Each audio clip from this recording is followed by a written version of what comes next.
रमा भक्ति चैनल में आपका स्वागत है। आज मैं आपको माघ मास के 5वें अध्याय की कथा सुनाने जा रही हूँ।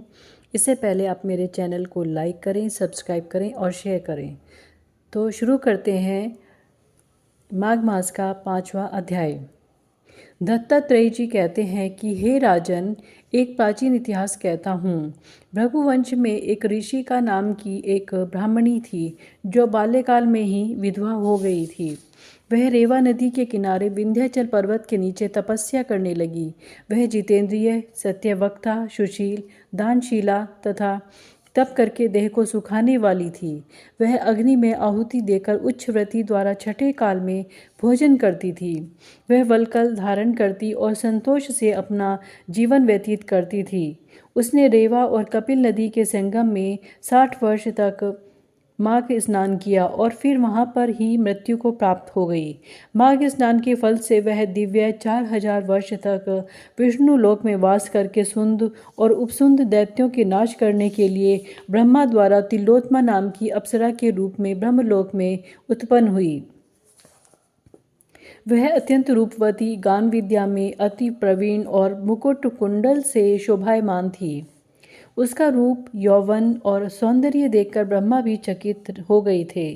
वह कुमारी तिलोत्मा रेवा नदी के पवित्र जल से स्नान करके वन में बैठी थी। तभी सुंद और उपसुंद के सैनिकों ने चंद्रमा के समान उस रूपवती को देखकर अपने राजा सुंद और उपसुंद से उसकी रूप की शोभा का वर्णन किया और कहने लगे कि कामदेव को लज्जित करने वाली ऐसी परम सुंदरी स्त्री को हमने कभी नहीं देखी। आप भी चलकर देखें।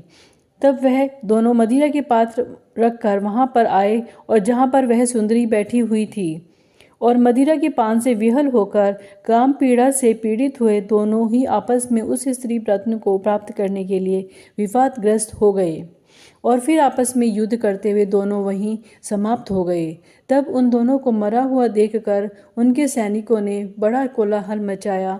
तब तिलोत्मा काली रात्रि के समान उनको पर्वत से गिराती हुई 10 दिशाओं को प्रकाशमान करती हुई आकाश में चली गई और देव कार्य सिद्ध करके ब्रह्मा के सामने आई। तो ब्रह्मा जी ने प्रसन्नता से कहा कि हे चंद्रवदनी, मैंने तुमको सूर्य के रथ पर स्नान दिया है। जब तक सूर्य आकाश में स्थित है, नाना प्रकार के भोगों को भोगो। सो हे राजन, वह ब्राह्मणी अब भी सूर्य के रथ पर माघ मास स्नान के उत्तम भोगों को भोग रही है। इसलिए श्रद्धावान पुरुषों को उत्तम गति पाने के लिए यत्न के साथ माघ मास में विधि पूर्वक स्नान करना चाहिए। यहाँ पर माघ मास की 5वें अध्याय की कथा समाप्त होती है। आशा है आपको यह छोटी सी कथा बहुत अच्छी लगी होगी। कमेंट में जय श्री कृष्णा लिखना न भूलें। धन्यवाद।